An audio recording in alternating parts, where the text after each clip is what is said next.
పుట్టు చెమిటి మూగ ఆడపిల్లల భూమిపై కన్నేసిన మాజీ వైసీపీ నేత. పుట్టుకతోనే చెవిటి మూగ వాళ్ళ పెళ్లిళ్ళు కూడా చెవిటి మూగ వాళ్ళకి ఇచ్చి పెళ్లి చేశాము.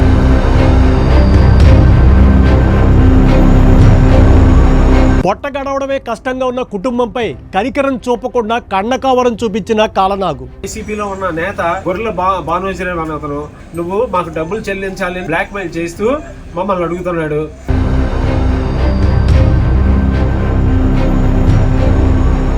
లక్షల రూపాయల లంచం ఇస్తారా లేక మీ భూమిని లాక్కోమంటారా డిసైడ్ చేసుకోండి అని బెదిరింపు.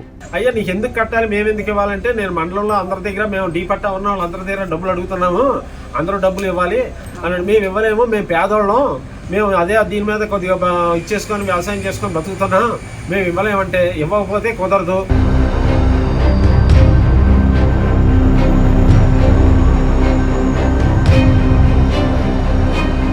మగవాళ్ళైనటువంటి తన పిల్లలతో చావడం తప్ప వేరే మార్గం లేదంటూ కన్నీటి పర్యంతం అవుతున్నటువంటి ఆ కుటుంబ పెద్ద వెనుక ఉన్నటువంటి కన్నీటి గాథ ఒకసారి చూద్దాం.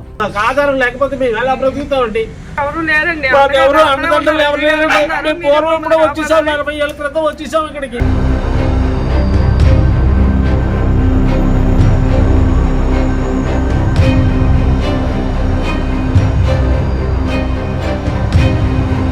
వివరాల్లోకి వెళ్తే విజయనగరం జిల్లా బొబ్బిలి దగ్గరలో ఉన్నటువంటి కొట్టక్కి గ్రామంలో బండారు రాంబాబు అనే అతనికి 2 కూతుళ్ళు ఉన్నారు. వాళ్ళిద్దరూ పుట్టి చెమిటి మరియు మోగ.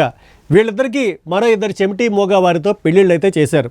20 ఏళ్ల క్రితం ప్రభుత్వం ఇచ్చినటువంటి డీ పట్టా భూమి తప్ప వేరే జీవనాధారం లేని వారి ఆస్తిపై ఓ మాజీ వైసీపీ నేత కన్ను పడింది. అంతే, అక్కడితో ఈ కథ మొదలైంది. అయ్యా లోకేష్ గారు నమస్కారం. అయ్యా నా పేరు బండారు రాంబాబు, నా భార్య పేరు సుజాత. నాకు 2 ఆడపిల్లలు. 2 ఆడపిల్లలు పుట్టుకతోనే చెవిటి మోగ. వాళ్ళకి వాళ్ళ పెళ్ళిళ్ళు కూడా చెవిటి మోగ వాళ్ళకి ఇచ్చి పెళ్లి చేశాము. మొత్తం మా ఇంట్లో 4 మగవాళ్ళు ఉన్నారు. ప్రభుత్వం వారు మాకు డీ పట్టా భూమిని ఇచ్చింది 20 సంవత్సరాల క్రితం. అయితే ఆ డీ పట్టా భూమిలోని ఇల్లు కట్టుకుంటే దానికి 1 టైం సెటిల్మెంట్ కింద మేము డబ్బులు చెల్లించి అందులో ఏమని ఇచ్చేసారంటే మీకు ఇష్టం వచ్చినట్టు మీరు వాడుకోవచ్చు అని వాళ్ళు చెప్పారు. అప్పుడు అధికారులు చెప్తే దాన్ని బట్టి ఈ పిల్లల్ని బతికించుకోవడానికి వ్యవసాయం మీద ఏటి గిట్టుబాటు లేదు, వ్యవసాయం మీద ఏటి రావట్లేదని 2 షాపులు కట్టుకోవడం జరిగింది. అవి అద్దెకిద్దామని.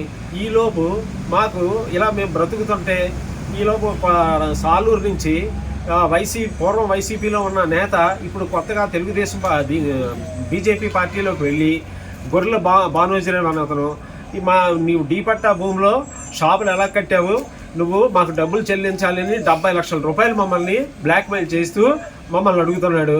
అయ్యా నీకు ఎందుకు కట్టాలి, మేము ఎందుకు ఇవ్వాలంటే నేను మండలంలో అందరి దగ్గర మేము డీ పట్టా ఉన్న వాళ్ళందరి దగ్గర డబ్బులు అడుగుతున్నాము, అందరూ డబ్బులు ఇవ్వాలి, అలాగే మీరు కూడా 70 లక్షలు ఇస్తేనే కానీ కుదరదని అన్నాడు. మేము ఇవ్వలేము, మేము పేదోళ్ళం, మేము అదే దీని మీద కొద్దిగా ఇచ్చేసుకొని వ్యవసాయం చేసుకొని బతుకుతున్నాం, మేము ఇవ్వలేమంటే ఇవ్వకపోతే కుదరదు అని చెప్పి మా మీద ప్రతి వారం స్పందన కార్యక్రమానికి వెళ్ళి ఆ కార్యక్రమంలో కంప్లైంట్లు పెట్టి అధికారులు వచ్చి చేస్తున్నారు. అధికారులు కూడా ఆర్డీఓ గారు, ఎంఆర్ఓ గారు వాళ్ళు వచ్చి పరిశీలన చేసి మాదంతా కరెక్ట్గా ఉందని వాళ్ళు రాయడం జరిగింది. వీరి ఆస్తికి సంబంధించినటువంటి వివరాలు ఎలా తెలిసాయి అనే అనుమానం మీకు కూడా రావచ్చు. అదే ఊరిలో ఉన్నటువంటి మీ సేవా కేంద్రానికి చెందిన ఒక ఉద్యోగి ప్రజాసేవ మానేసి ఈ సదరి నాయకుడి సేవలో తరిస్తున్నాడు. అతనే ఇలాంటి సమస్యల్లో ఉన్న భూముల వివరాలన్నీ ఆ నాయకుడికి అందజేస్తూ తాను కూడా ఒక 4 రాళ్లు వెనకేసుకుంటున్నాడు అని భోగట్ట. అయినా వీడు ప్రతి వారం వదలకుండా ఒకదాని మీద పెట్టి మమ్మల్ని చాలా ఇబ్బందుల పాలు చేస్తున్నాడు. వీళ్ళకి మా గ్రామంలో ఉన్న మీ సేవ అని కేంద్రం ఉంది. ఆ కేంద్రంలో ఉండే నిర్వాహకుడు కొట్టకి దినేష్ పట్నాయక్ అనేవాడు వాళ్ళకి హెల్ప్ చేస్తూ మా తాలూకా ఈ డేటా మా భూముల తాలూకా విషయాలన్నీ డేటా చోరీ చేసి అతనికి అందించి అతనితో కంప్లైంట్లు పెట్టిస్తున్నాడు. మమ్మల్ని చాలా చాలా ఇబ్బందుల పాటు గురి చేస్తున్నాడు. వీరి పరిస్థితి చూసి జాలిపడి ఒకవేళ ఎవరైనా వీరి తరపున సహాయం చేయాలని చూస్తే ఇతని రౌడీజం లెవెలే వేరు, అసలు తగ్గేదే లేదని వారి మీద కూడా వస్తాడు, కేసులు పెడతాడు. ఈ బీజేపీ పేరు చెప్పుకొని ఆ వైసీపీ నుంచి వెళ్ళిన నేత గొర్రెల భానుజీరావు మమ్మల్ని చాలా చాలా ఇబ్బందుల పాలు చేస్తున్నాడు. మా వెనక ఇంకొక దగ్గర ఒక 20 కుటుంబాలు ఉన్నాయి. వాళ్ళందరూ తెలుగుదేశం కార్యకర్తలే. వాళ్ళందరి మీద ఇచ్చేస్తున్నాడు. ఇక్కడ మాకు విజయ్ చౌదరి గారని ఒక ఆయన మాకు సహాయం చేస్తున్నాడు. మా అందరికీ పర్వాలేదు నేను ఉన్నాను అని మాకు ధైర్యం చెప్పి మా వెనక మాకు అండగా నిలబడ్డాడు. అతను మాకు సహాయం చేసి అండగా నిలబడ్డాడని తెలిసి ఆయన మీద కూడా కంప్లైంట్లు పెడుతున్నాడు. ఇప్పుడు ఈ మధ్య మొన్న 30వ తారీఖుని కారు వేసుకొని వచ్చి నా మీద దౌర్జన్యం చేశాడు. 70 లక్షలు ఇస్తావా లేకపోతే ఇక్కడి నుంచి ఖాళీ చేసి వెళ్ళిపో, ఈ భూమి మేము ఆక్రమిస్తామని దౌర్జన్యం చేశాడు.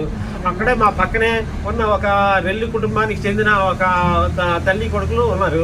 ఆవిడ ఆ ఇంట్లోంచి బయటకి ఏంటి ఇక్కడ కేకలను పెడతానని వస్తే ఆవిడని కూడా నానా బూతులు మాట్లాడి కులం పేరు పెట్టి తిట్టి నానా దుర్భషలాడి కారులోంచి కర్ర తీసి కొట్టబోయాడు.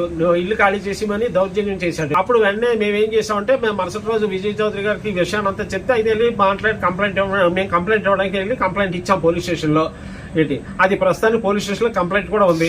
మంత్రి నారా లోకేష్ గారు ఇదివరకు ఒక ప్రకటన అయితే చేశారు. ఆయనకు సంబంధించినటువంటి hello.lokesh@apgov.in అనేటటువంటి మెయిల్ అడ్రస్ ఏదైతే ఉందో దానికి కనుక పెట్టినటువంటి ప్రతి మెయిల్ని స్వయంగా నేనే చూసి పరిష్కరిస్తాను అని అప్పట్లో హామీ అయితే ఇచ్చారు. ఆయన చెప్పినట్లే ఈ సమస్యనైతే ఆ మెయిల్కి పెట్టారు.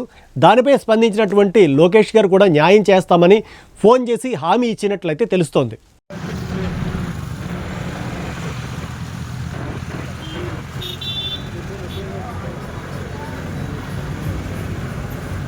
వినిపిస్తుందా? నా వైపు చూడండి. నీకు ఏదేమైనప్పటికీ ఈ సమస్య వెంటనే పరిష్కారమై ఆ కుటుంబానికి సత్వరమే న్యాయం జరగాలని D5 కోరుకుంటోంది. అలాగే నారా లోకేష్ గారిని కూడా స్పందించాలని తెలియజేసుకుంటున్నాం.